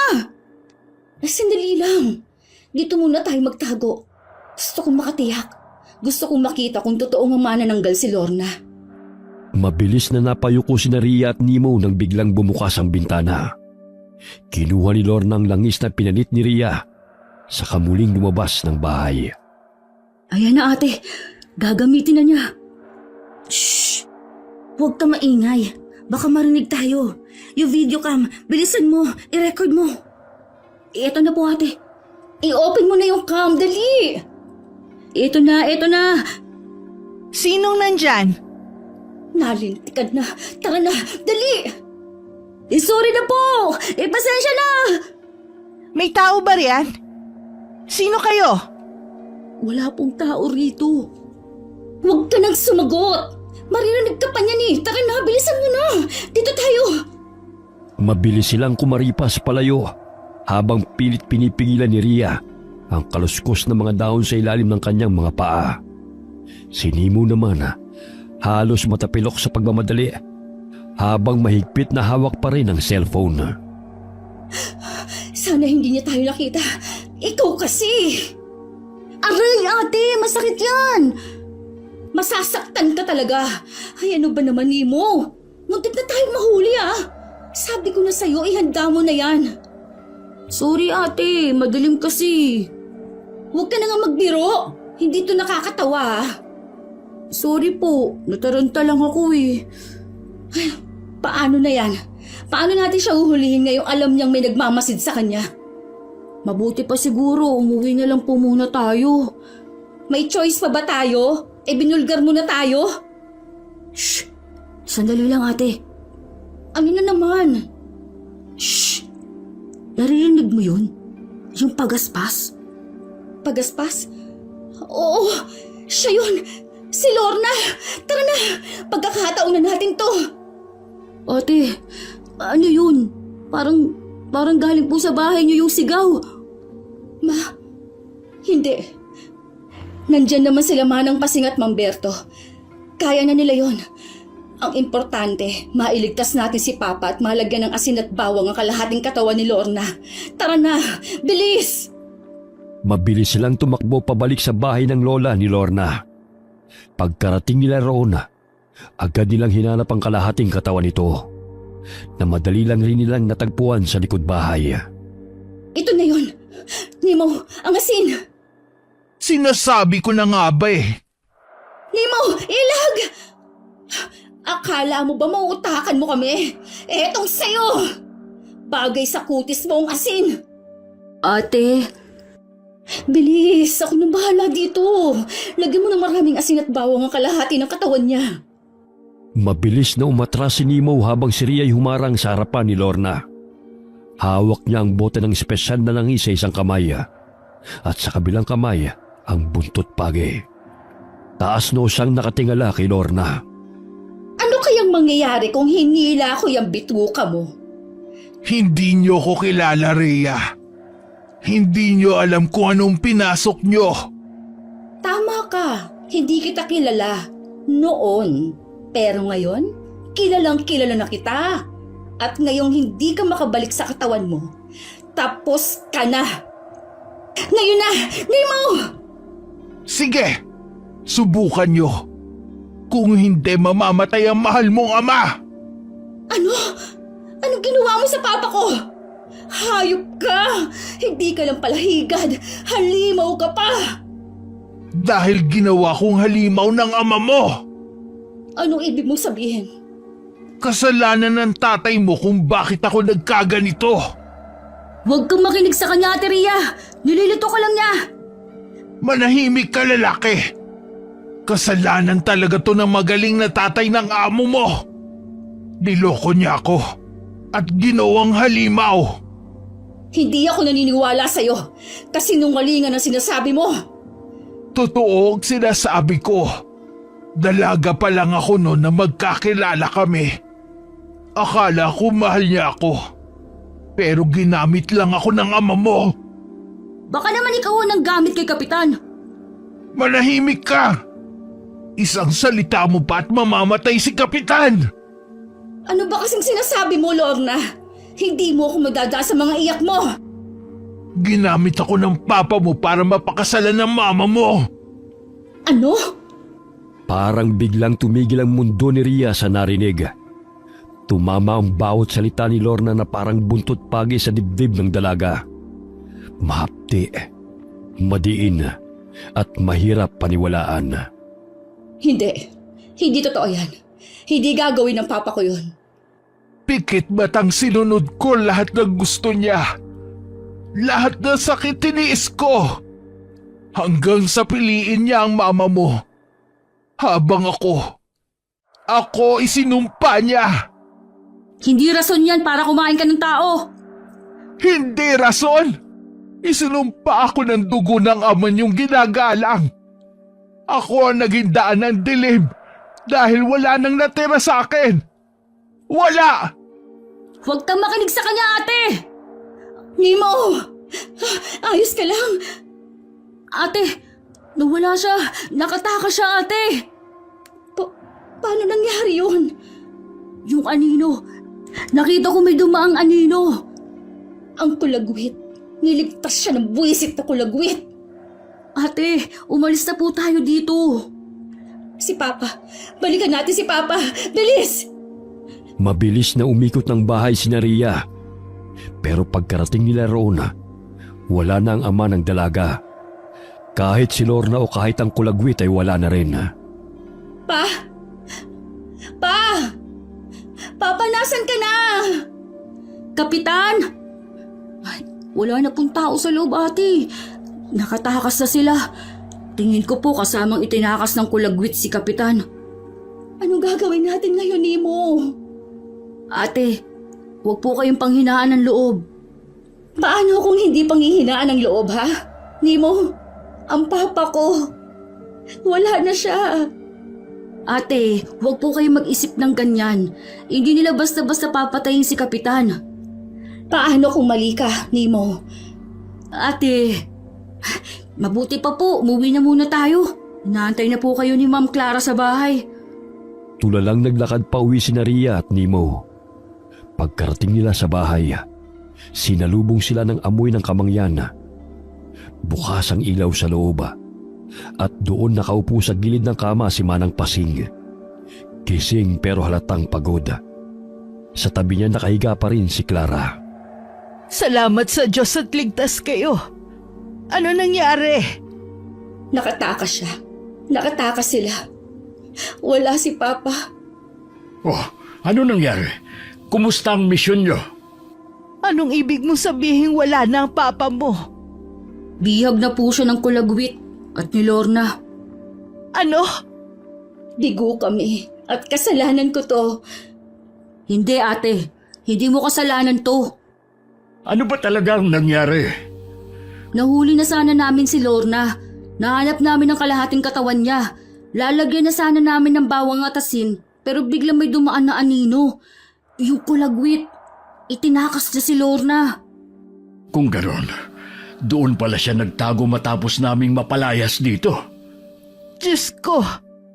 Kung totoo ngang nagsanib puwersa ang kulagwit at isang manananggal, ibang level na ito. Hindi lang sila basta nambibiktima, may mas malaking plano ito. May binanggit si Lorna. Ang sabi niya, ginawa siyang halimaw ng papa ko. Naginamit siya. Niloko. Pinili si Mama sa halip na siya. Hindi natin alam kung totoo ang lahat ng sinabi niya. Pero isang bagay ang sigurado. May binabalak sila. Mabuti na lang at natanggal na namin ang tanda sa mama mo. Po, Oo, kaya baka maya-maya lang magising na siya. Pero kailangan pa rin niyang magpalakas. Kailangan niya mabawi ang nawalang lakas sa kanya bago siya tuluyang bumalik sa dati. talaga po. Oo, Ma'am Rhea. Mabuting balita yan, ate.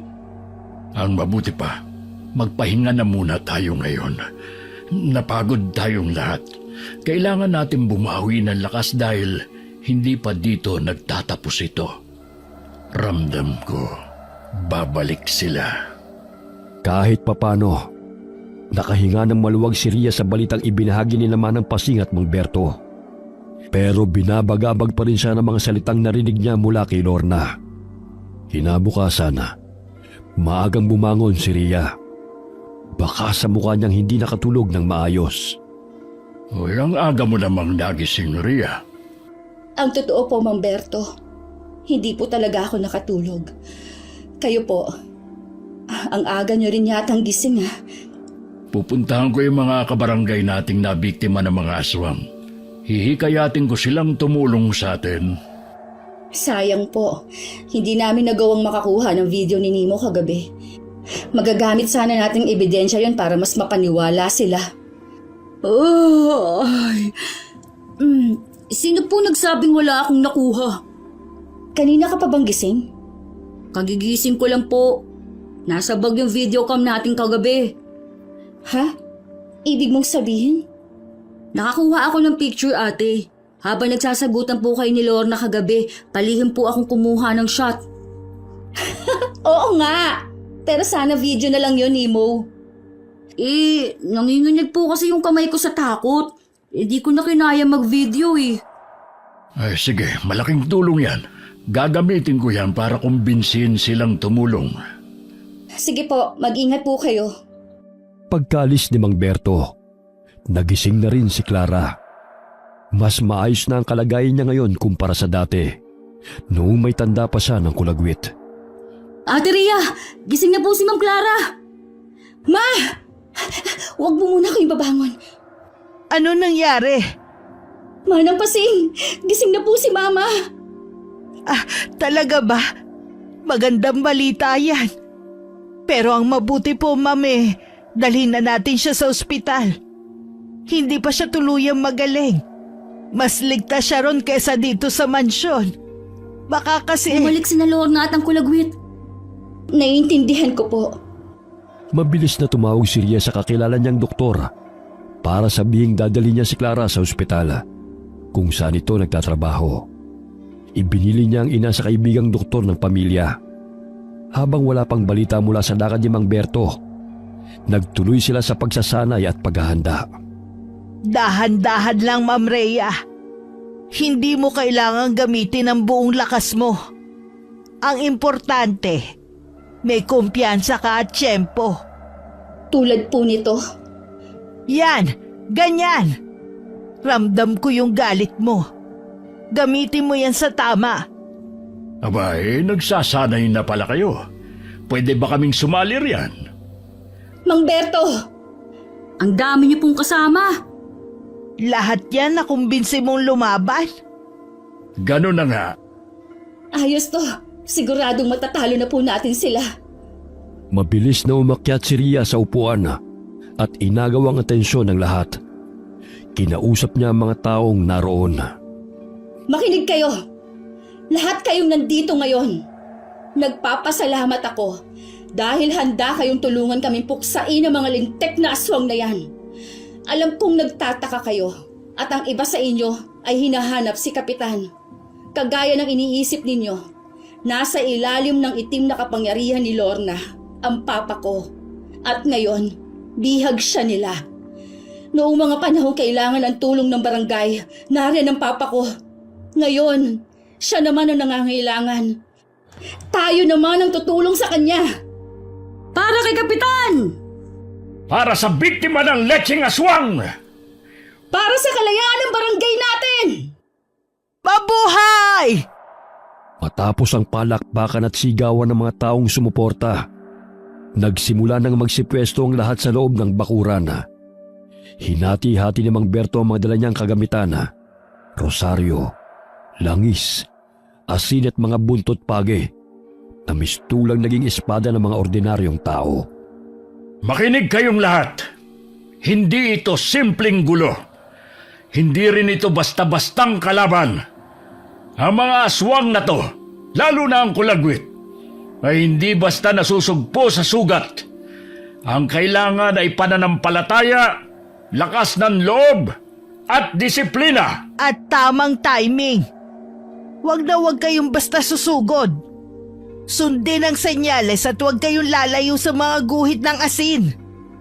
Ang plano, habang abala ang kulagwit sa paghahanap ng bagong katawan na malamang ay katawan ng mama ko, gagawa tayo ng pain. Pain? Oh, Hahayaan nating maramdaman ng kulagwit na may panibagong liwanag na target, isang peke. Pero ang totoo, tayo ang nag-aabang sa kanya. Gagawa tayo ng ilusyon. Anong klaseng ilusyon po? Gagamitin natin ang lumang damit ni Ma'am Clara. Yung suot niya nung una siyang atakihin. Lalagyan natin ng langis, iinsensohan, at tatalian ng sagradong sinulid. Para kahit wala nang tanda sa katawan niya, amoy pa lang kakagatin na ng kulagwit. Sino pong magsusuot nun? Ako. Ate! Ma'am Rhea, sigurado ka ba? Delikado yun. Isang maling galaw lang Kung yun lang ang paraan para mailigtas si Papa, para matapos na tong kabaliwan na to, handa akong tumaya. Alam ko ang pinapasok ko. Gagawin namin ang bitag dito mismo sa mansyon. Dahil nandito pa rin ang iniwang amoy ng kulagwit na yan. Lalagyan ng guhit ng asin ang buong paligid.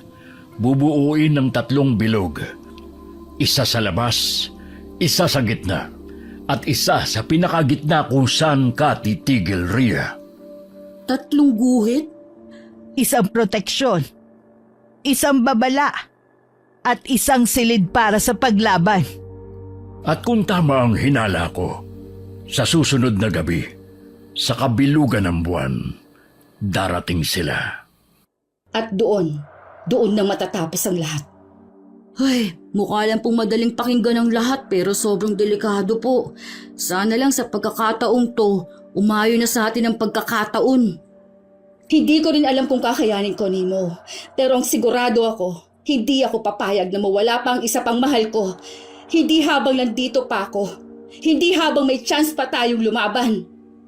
Kasama niyo po kami, ate. Sa huling laban na to, hindi na kayo mag-isa. At kahit gaano pa sila kalakas, tandaan niyong mas malakas ang panalangin ng isang taong lumalaban. Hindi lang para sa sarili, kundi para sa buong barangay. Kaya't magpahinga na muna kayo. Baka ito na ang huling gabing may katahimikan. Bukas, mas paiigtingin pa natin ang paghahanda. Nagpatuloy ang araw na yon na wala silang ibang ginawa kundi magsanay at maghanda. Kinabukasan, ganun pa rin ang kanilang ginawa dahil sa darating na gabi ay kabilugan na ng buwan. Gumagaling ka na sa paggamit ng buntot pagin mo Magaling po kasi ang teacher ko eh. Luto na ba ang pagkain? Nagugutom na kami. Hindi pa, nagpapakulo pa ako. Hayaan niyo tatawagin ko kayo kapag luto na. Ano pong ulam, Manang Pasing? Buto-buto ng baboy. Uy, paborito ko yan. Ano po bang masarap sa buto-buto, ate? Wala naman pong laman yan. Masarap kaya ang sabaw ng buto-buto. Malinamnam. Saka may laman naman yan. Paano may laman? Buto-buto nga. Dapat lola pata na lang eh. May laman yan. Ribs naman yan Kaya may laman pa rin. Tumigil na nga kayo. Saka mo, kahit kapatid na ang turing sa'yo ni Ma'am Rhea, siya pa rin ang amo natin kaya mahiya ka. Ay, nasan pala si Ma'am Clara? Wala na siya sa kwarto ni Manang Pasing Pinakonfine ko po muna siya sa isang private hospital malapit sa sentro. Mas ligtas po siya doon. Ay, sabagay. Mas mabuti na rin siyang malayo. Mahirap na. Sa tingin niyo po, saan kaya nagtatago ngayon yung Lorna at Kulagbit na yan? Malamang sa kagubatan. Nagpapalakas at naghihintay ng tamang pagkakataon. Abe, napuruhan namin yun ni Manang Pasing. Sayang nga lang, hindi pa namin tuluyang natalo. Si Papa po kaya? Ano na kayang ginawa nila kay Papa? Mahalaga kay Lorna si Kapitan. Kaya siguradong hindi niya yan sasaktan. Kung gusto niya siyang patayin, matagal na niyang ginawa. Huwag ka na masyadong mag-isip. Ipanatag mo ang loob at isip mo para malinaw ang paningin mo mamaya. Hindi pwedeng nanginginig ka sa takot. Sa gabing yun, kahit konting pag-aalinlangan, pwedeng maging dahilan ng pagkatalo. Naiintindihan ko po. Hindi ako papayag na matalo tayo. Hindi ako papayag na matalo ako. Yan! Ganyan ate! Laban! Eh, huwag mong hayaan na mas malambot pa ang tuhod mo, ha, Nemo? Tandaan mo, tagadala ka ng asin at langis. Opo! O siya, tama na yan. Ito, luto na ang ulam. Kakain na tayo. Nemo, pakitawag na ang iba pa. Sige po, Lola. Tirahan niyo ako ng may laman, ha? Oo, titirahan kita ng maraming buto. Sa kabila ng panganib na nag-aantay, nagawa pa rin nilang tumawa. Hinagabihan, bilog na ang buwan sa langit, pero hindi pa ito buo. Ramdam na ramdam nila ang lamig ng hangin at ang kabang pilit umuusbong sa dibdib nila. Nakahanda na po ba ang lahat? Oo, naihanda na namin ang lahat. Kinakabahan ka ba? Halata po ba? Ipanatag mo, Lo Moria. Hindi ka mag-isa sa laban na ito. Tama si Ma'am Berto, Ma'am Rhea. Huwag kang kabahan. Marami kaming kasama mo. Sandali. Naaamoy niyo ba yun? Ang amoy mapanghe. Yon ang amoy ng kulagwit, hindi po ba? Maghanda kayo! Mabilis na naalerto ang lahat, kabilang si Nemo, na umihi sa gilid ng hardin ni Ria. Nandito na po ba ang aswang? Pambihira. Si Nemo lang po pala. Ha? Pambihira ka naman, bata ka. Bakit ka naman dyan umihi? Baka po kasi dumating na yung kulagwit at si Lorna. Natatakot po akong pumasok pa sa loob at umihi. Ikaw talaga, Nemo. Ang laki-laki mo na, duwag ka pa rin. Ilan taong ka na nga uli? 15? 16 na po yan. Ay, nakita mo na. 16 ka na pala. Eh bakit nababahag pa rin ang buntot mo? Mang Berto, wala naman po akong buntot. Saka, yung aswang po, nandito na ba talaga? Tiloso po ka talaga, Nemo. Wala pang aswang. Ihi mo lang ang naaamoy naming mapanghe. Ah, pasensya na po. Hindi ko na kasi talaga matiis eh. Sige na, balik na sa pwesto. False alarm lang pala. Muli silang natahimik hanggang sa tuluyang maging buo ang buwan. Ang katahimikan ay binalot ng kakaibang bigat at ang hangin ay tila may mabigat na pakiramdam. Isang senyales na paparating na ang panganib. Kumukulo ang langis. Kung ganon, narito na ang mga buwisit na aswang na yan. Maging alerto kayo. Sandali, Bakit ate? normal ba to? Si Lorna lang ang nakikita ko.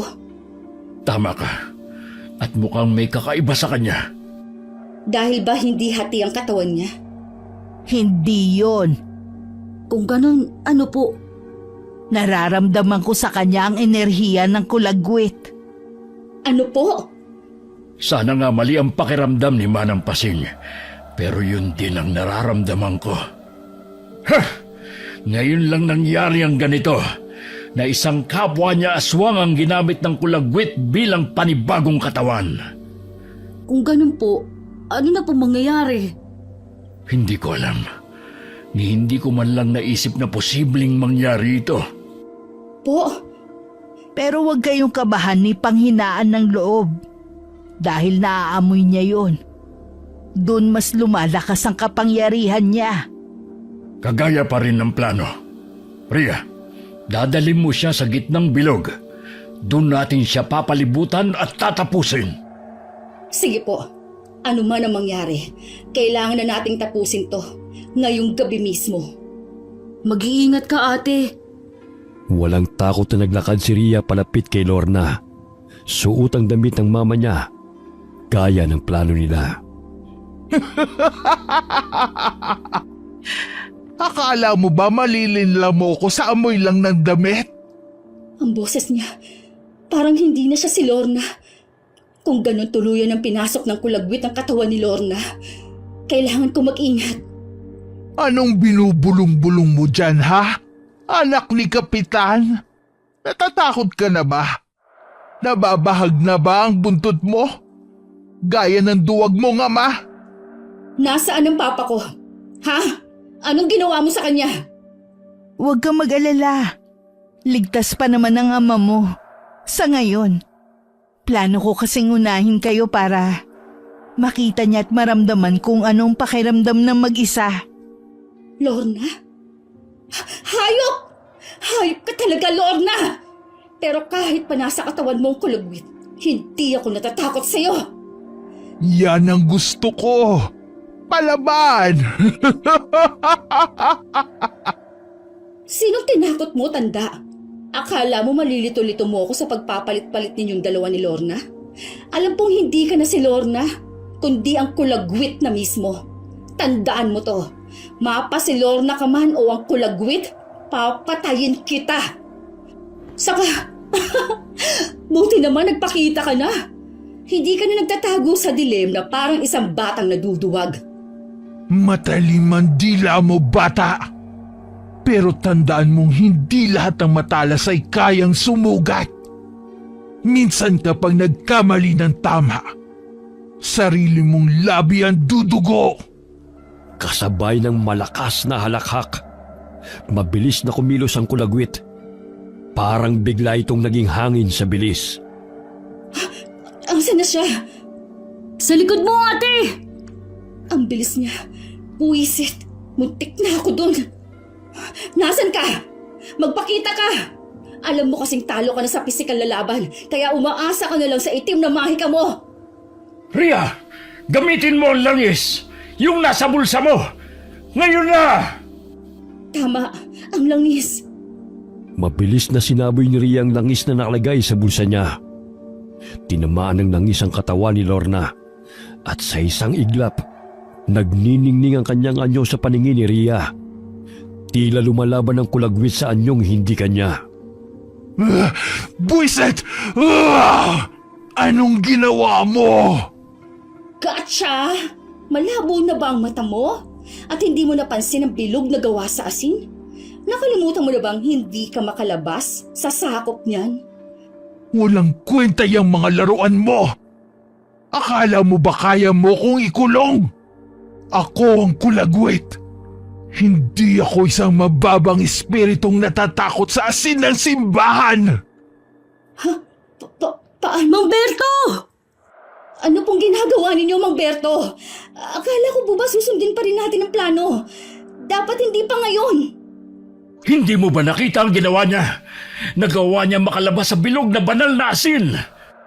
Ano na pong plano? Wala nang plano. Wala nang dapat gawin kundi ang lumaban. Sunod-sunod ang naging pagsugod ni Mang Berto sa kulagwit. Pero mabilis lang niya itong nailagan lahat na parang baliwala lang. Ang mga galaw ng kulagwit ay parang hangin, mabilis at mahirap hawakan. Ang buwan na nagpapalakas sa kanya. Nemo! Bakit, ate? May plano ko. Ano yun, Ma'am Rhea? Pagurin niyo si Lorna. Yung kulagwit. Basta, yung aswang. Labanan niyo lang siya hanggang sa matapos ang kabilugan ng buwan. Dahil sa palagay ko, kaya parang mas lumalakas siya ay dahil sa bilog na buwan. Narinig niyo si Ate Ria! Pagurin natin yung aswang! Huwag tayong bibitaw! Muling nagkaisa ang grupo. Isa-isa silang sumugod sa kulagwit na si Lorna. Si Mang Berto kahit hingal na, muling umatake.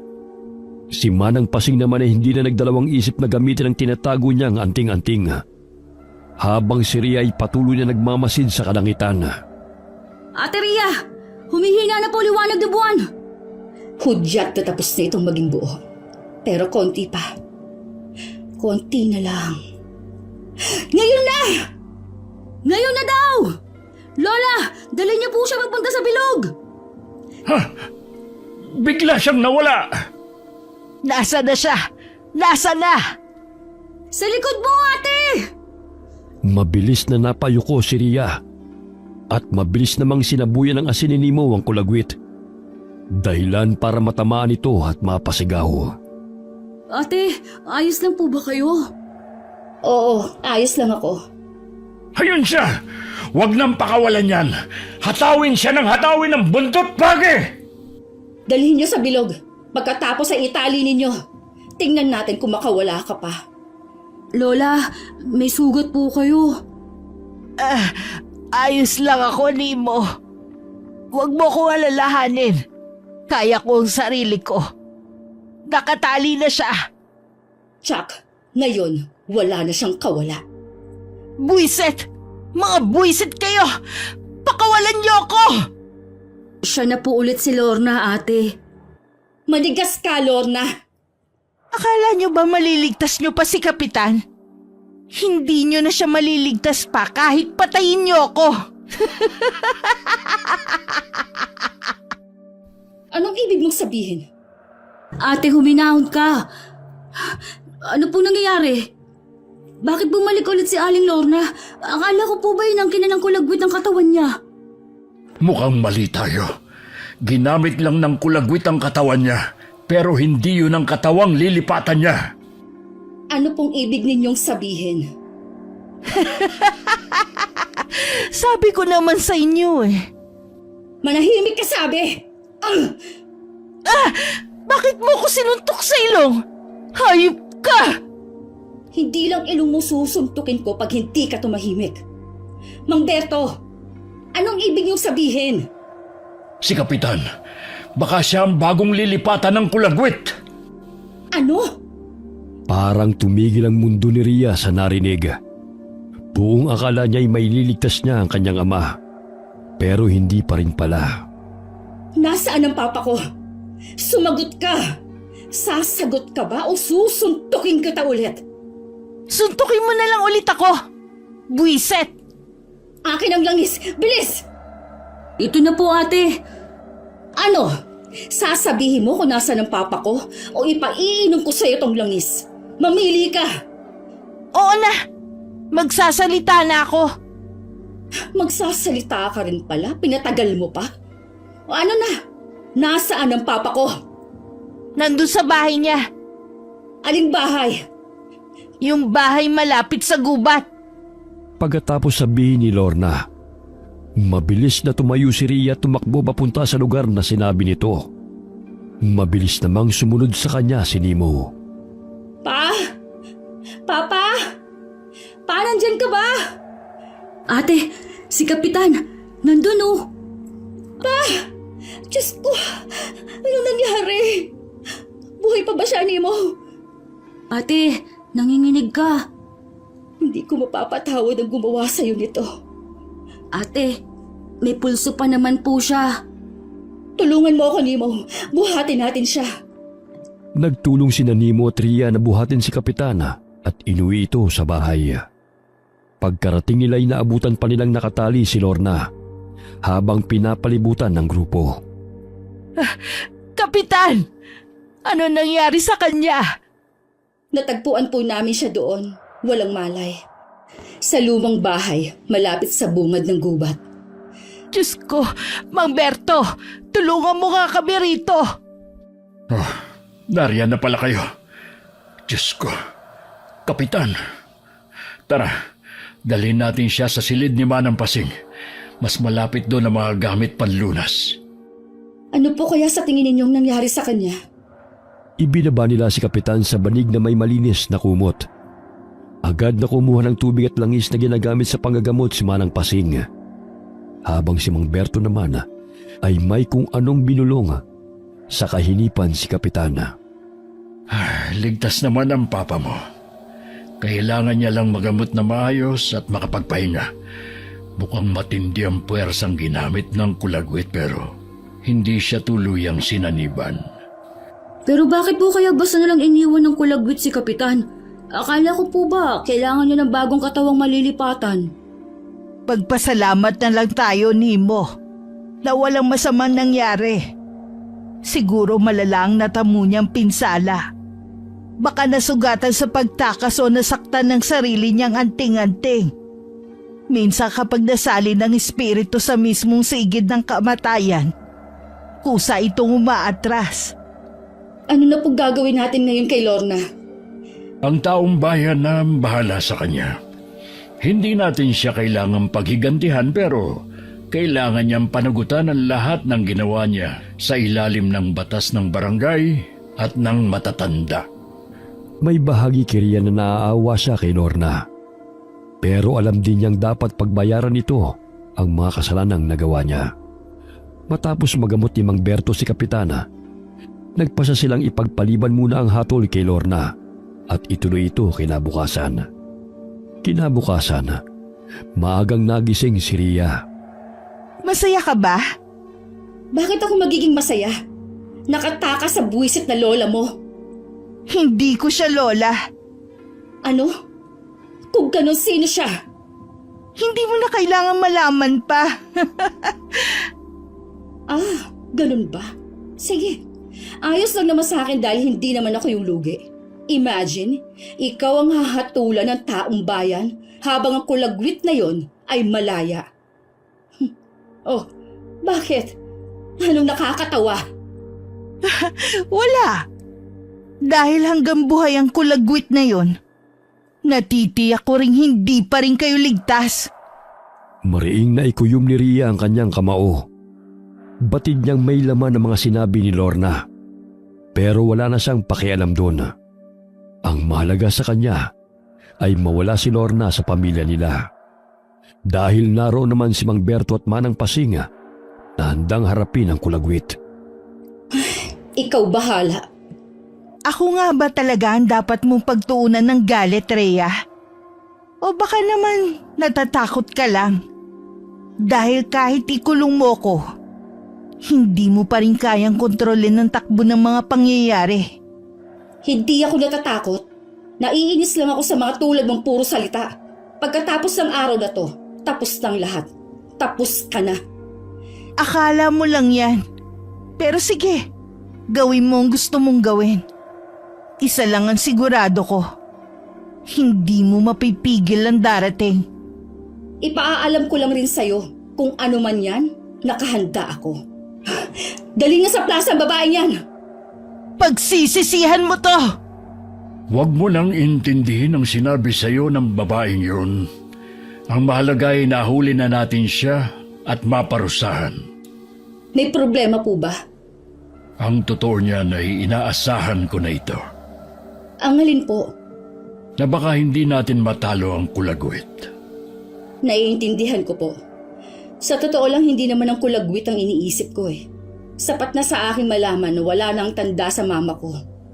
Pero paano kung bigla pong bumalik ang kulagwit? Nakakagulat ka naman, Nemo! Kanina ka pa ba dyan? Sorry po. Opo. Malabo na yun, Nemo. Ang kulagwit kasi kapag alam niyang alanganin siya sa isang lugar, ay hindi na yun muling babalik pa. Sana nga po, Mang Berto. Huwag ka mag-alala, ate. Kung bumalik man yun, nandito naman po kami nila Lola at Mang Berto, di ba po? Ganun na nga. Inumpisahan ko na ang laban sa kanya. Kaya kung babalik man siya, tutulong akong tapusin yun. Pagkatapos ng umagang yon, kinahapunan na hinatulan na rin si Lorna. Pero dahil hindi lahat ng tao sa barangay ay naniniwala na isa nga siyang aswang, kahit pa may litrato bilang ebidensya, ibinigay na lang si Lorna sa mga pulis. Dahil inamin din ito na siyang pumatay sa ilang mga bangkay na natagpuan sa kanilang lugar. Pagkalipas ng ilang araw, dumalaw si Mang Berto sa mansyon. Kumusta na, Rhea? Ayos lang po, Mang Berto. Grabe, hanggang ngayon po, hindi pa rin ako makapaniwala sa mga nangyari. Kumusta naman ang mama mo? Si Ma'am Clara? Hindi na ba siya dinadalaw ng aswang? Awa ng Diyos naman po, okay na si Mama. Masigla na po siya ulit. Salamat po sa inyo. Ay, Mang Berto, birthday po ngayon ni Mama. Dito na po kayo maghapunan sa amin. Ay, tamang-tama. At wala pa akong nalulutong ulam. Tara na po sa loob. Ay, sige. Pagpasok pa lamang nila sa kusina, ay agad na silang sinalubong ng mabangong amoy ng iba't ibang putahing nakahain sa mahabang lamesa. Oh, Mang Berto, nandito na naman pala kayo. Grabe ka naman, sana naman pala. Ngayon na nga lang ulit dahil alam mo na, naging abala ko sa pagiging tanod ko. Ay, oo nga pala. Na-promote na nga rin pala si Mang Berto. Hindi na lang siya basta albularyo ngayon, kundi tanod na rin sa barangay. Congrats po, Mang Berto! Nako, maliit na bagay. Salamat. Nasa na nga pala sila, Kapitan, at si Ma'am Clara? Nasa itaas pa ho sila. At Nemo, pakitawag na. Sige po, ate. Upo na po kayo, Mang Berto. Nako, inunahan ko na kayo. Kayo ho ang bisita, kaya naman, sige na po, maupo na kayo. Aasan pala ang ibang bisita nyo? Alam niyo naman po, di ba? Medyo mainit pa sa chismis ang pamilya namin. Umiiwas lang po kasi sa usap-usapan, kaya ikaw lang inimbita namin. Ganun ba? Bakit, Mang Berto? May problema po ba? Para kasing may naamoy akong mapanghi. Pero baka dahil sa CR lang. Natatawang itinuro ni Mang Berto ang nakabukas na banyo na malapit sa kusina. Bagamat may kaba sa dibdib ng bawat isa, na baka nga bumalik na naman ang kulagwit, ipinagsawalang bahala na lamang nila ito. Simula kasi nang mahuli si Lorna, naging payapa na muli ang lahat. Kaya yun na lamang ang pinanghahawakan nila. Wakas.